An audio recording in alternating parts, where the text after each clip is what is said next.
जिसकी छवि निराली, मंदिर बनाया ऐसा जिसकी छटा समा, जिसकी कमान मेरे चरदान है संभाली।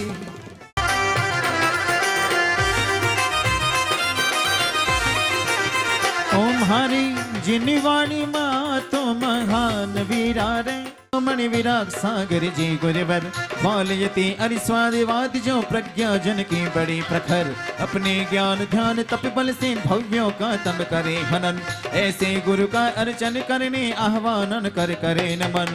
खड़े हो जाओ, हमारे आदर्श थे वो आज हमारे बीच नहीं है। संस्पर्शिनम शनि श्रवणम च दूरा, दास्वत ना घाण विलोक नाने, ज्ञानमति ज्ञानी बल दुहंता, स्वस्ति क्रियासु परिमर्शि। नाथ प्रक्रम सिद्धाधिपते पश्चिम दिशि अनर्घी पद प्राप्त अर्घम पामिति। ओम ह्रीम अर्हमे अरलवनः प्रक्रमाय सिद्धाधिपते उत्तर दिशि अनर्घे पद प्राप्त अर्घम पामिति। गुण संयुक्ताय अनर्घे पद प्राप्ताय अर्घ्यम निरूपामिति। पद प्राप्ताय अर्घ्यम निरूपामिति। सत्य अधिक गुण सत्य गुण संयुक्ताय अनर्घे पद प्राप्ताय अर्घ्यम निरूपामिति। स्वाहा।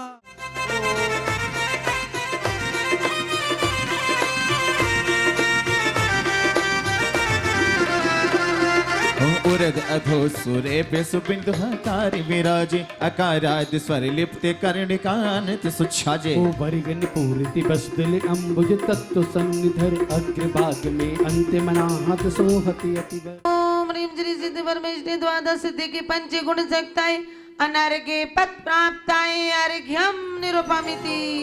नमः अनर्घ प्राप्त अर्घ्यम निरूपामिति। ओम ह्रीम हरदुर्याय सिद्धाधिपते नमः अनर्घे पद प्राप्ताय अर्घ्यम निरूपामिति। ओम ह्रीम हरधीरे गुणाय सिद्धाधिपते नमः अनर्घे पद प्राप्ताय अर्घ्यम निरूपामिति। सिद्धाधिपते नमः अनर्घे पद प्राप्ताय अर्घ्यम निरूपामिति। केवल स्वरूपाय सिद्धाधिपते नमः अनर्घे पद प्राप्ताय अर्घ्यम निरूपामिति। मंगल विनिबोधकाय सिद्धाधिपते नमः अनर्घे पद प्राप्ताय अर्घ्यम निरूपामिति। सिद्ध गुण गण स्वरूपाय नमः अर्घ्यम निरूपामिति। सभी विध मिल जारा बंद संसार टारा, जग जिये हितकारी उच्चिता पाए सारी। मन बचतन लाई पूजहु भक्ति भाई, भवि भव चूरम शाश्वतम सौख्य पूरम। निषिद्ध परमात्म स्वरूपाय नमः अर्घ्यम निरूपामिति। परिपरिणति खंड भेद बाधा, होने सी मूरत मनवा में आए बहार प्रभु जी। हाय मनवा में आए बहार प्रभु जी। जय हो। क्या बात है। हाँ साची कहो तोरे दर्शन से हमरे, साची कहो तेरी पूजन से हमरे, मनवा में आए बहार प्रभु जी। हाँ मनवा में आए। बोलिए अनंत अनंत सिद्धि प्रमस्ति भगवान की।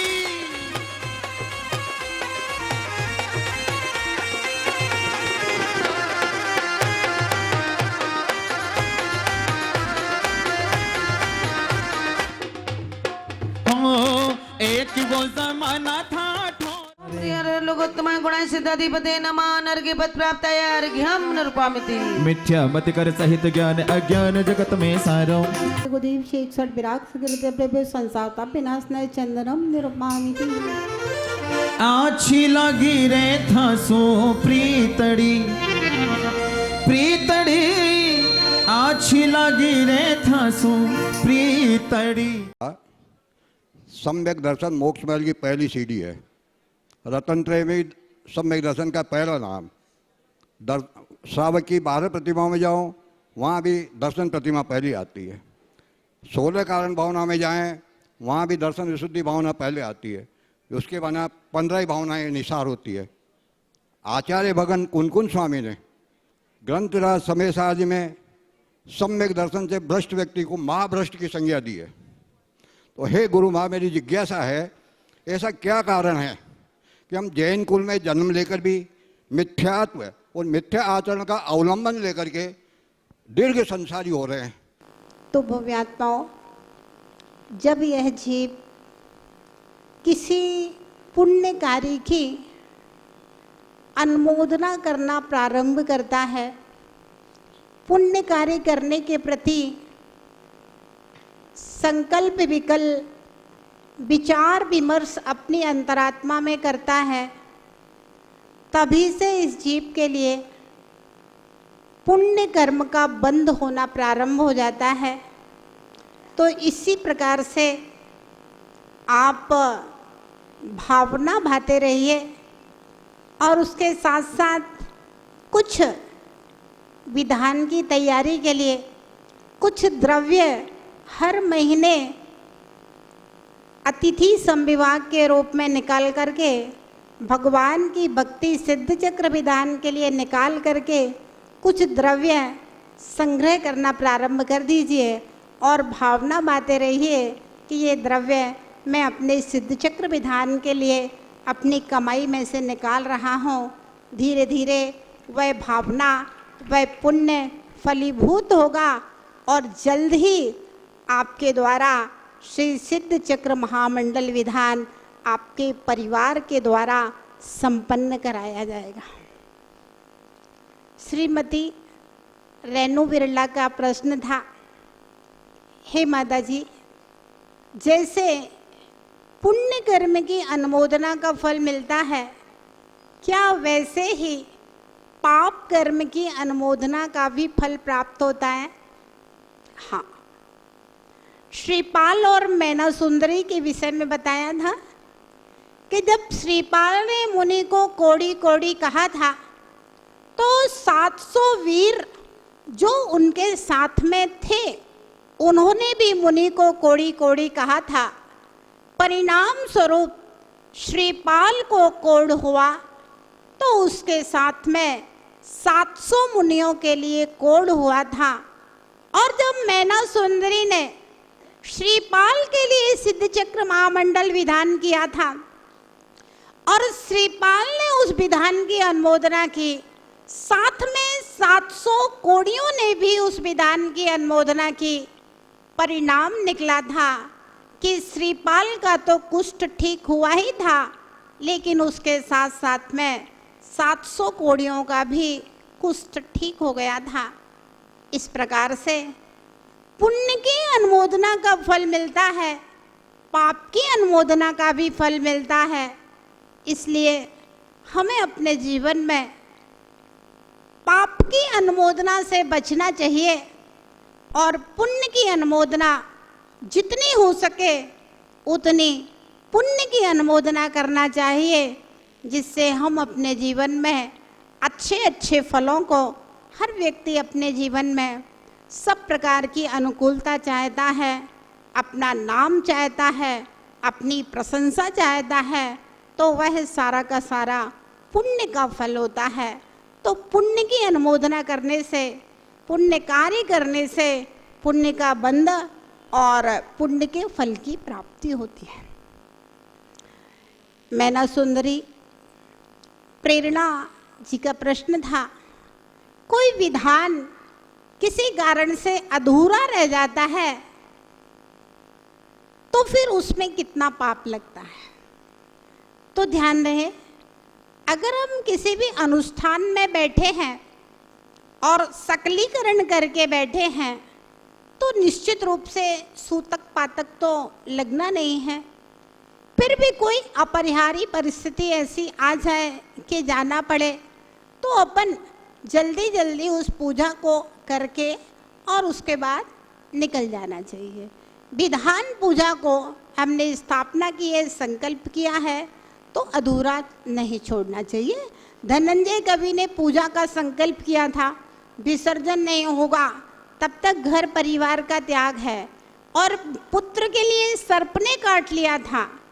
पत्नी ने बुलवाया, एक बार समाचार भेजा, दूसरे बार समाचार भेजा, तीसरी बार समाचार भेजा, लेकिन कवि धनंजय भगवान की भक्ति में लीन थे।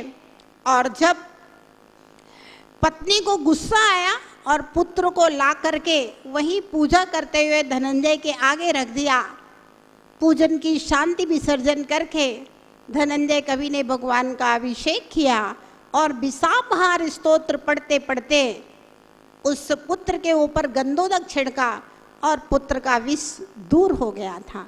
तो जिनेंद्र भगवान की आराधना अगर हम कर रहे हैं और छोटे मोटे अगर कोई संकट कोई काम भी है तो उसको इग्नोर कर देना चाहिए।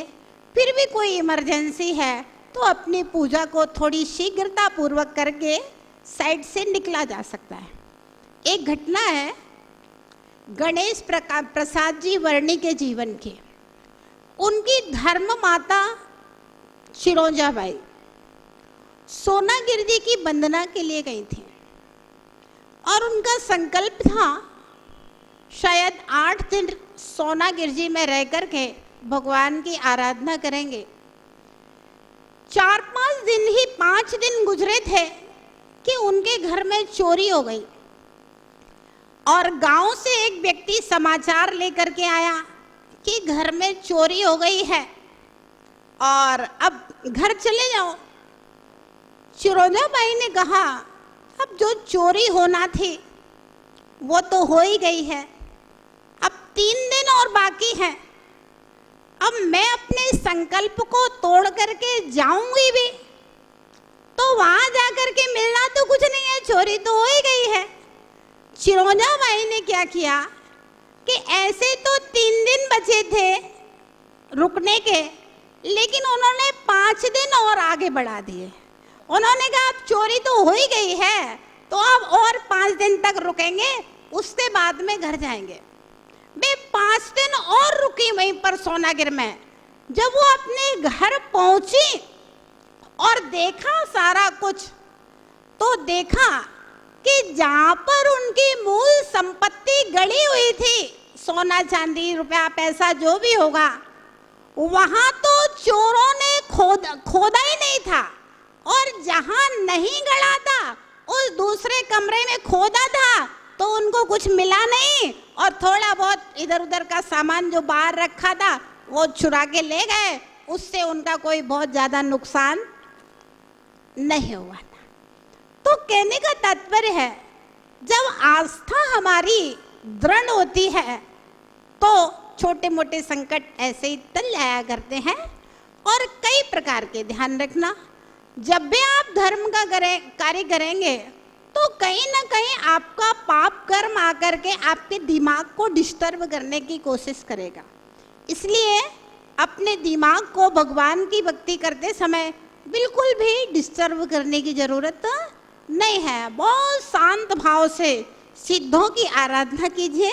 आज पंचपरमेष्ठी विधान है, कल जिन सहस्र नाम विधान है और वह जिन सहस्र नाम विधान सहस्रम पाप शांते, सबके पापों को शांत करने वाला है, सर्व सिद्धि को प्रदान करने वाला यह सिद्ध चक्र महामंडल विधान है। और आज के श्रावक श्रेष्ठी श्रीमान महावीर जी भाई जी का प्रश्न था, मनुष्य पर्याय को कैसे सार्थक करें। देवराज सौधर्मेंद्र अशोक जी का प्रश्न था कि संसार परिभ्रमण से कैसे छूट जाए।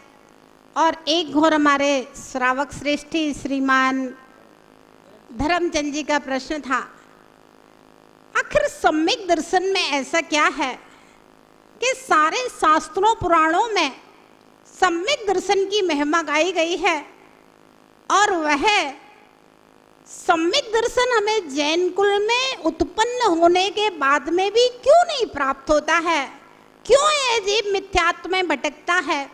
इन तीनों प्रश्नों का जवाब एक ही है, उसको हम आपको बताते हैं। दोव्यात्माओं, संसार परिभ्रमण की बड़ी विचित्र दशा है। कुबेर महाराज, पदम भैया, बहुत विचित्र दशा है संसार परिभ्रमण की। हमारे कर्मों की ऐसी लड़ियां एक के बाद जैसे कोई लाइन नहीं लगी हो, बिल्कुल करोड़ों लोगों की लाइन एक साथ में लगी हो, खत्म ही नहीं हुए और फिर नई लाइन लग जाए। इस तरह से कर्मों के एक एक समय में आने वाले निषेकों में अनंत अनंत परमाणु हैं और उन अनंत परमाणु में सौधर्मेंद्र जी ज्ञानावरण कर्म के भी परमाणु हैं जो हमें ज्ञान नहीं होने देते। अगर एक समय के लिए ऐसा हो जाए कि ज्ञानावरण कर्म का परमाणु उदय में ना आए तो हम एक समय के लिए केवल ज्ञान को प्राप्त हो जाएंगे। दर्शनावरण का भी परमाणु है चक्रवर्ती महोदय, जो हमें अनंत दर्शन नहीं होने देता। अंतराय कर्म का परमाणु है जो हमारी शक्ति को, हमारी क्षमताओं को छीड़ करता रहता है कहीं ना कहीं। मोहिनी कर्म का परमाणु प्रत्येक क्षण अनंतानुबंधी कसाय के परमाणु, अप्रत्यज्ञान प्रत्यज्ञान मिथ्यात्व कसाय के परमाणु, कि जो हमें जिन शासन के प्रति, आत्मा के स्वरूप के प्रति विश्वास नहीं होने देते, अगर एक सेकंड के लिए भी मिथ्यात्व के परमाणु हमारे उदय में नहीं आए तो हमारे लिए एक सेकंड के लिए सम्यक दर्शन प्राप्त हो जाए। लगता है जैसे अनादिकाल से एक सेकंड का समय भी ऐसा नहीं रहा जिस समय मिथ्यात्व का परमाणु उदय में नहीं आया। हर क्षण मिथ्यात्व कर्म उदय में आ रहा है, हर क्षण अनंतानुबंधी हमारे उदय में नॉन स्टॉप चल रहा है। प्रकाश भैया, नॉन स्टॉप कर्म उदय में चल रहे हैं, रुकते ही नहीं हैं। और कब तक के लिए बंधे हैं? अभी से लेकर के 70 कोड़ी सागर तक के कर्म एकदम श्रृंखला चेन बनी हुई है, वो क्रम से उदय में आते जाएंगे, आते जाएंगे, आते जाएंगे और हमें फल दे करके हमारे दिमाग को डिस्टर्ब करते रहेंगे।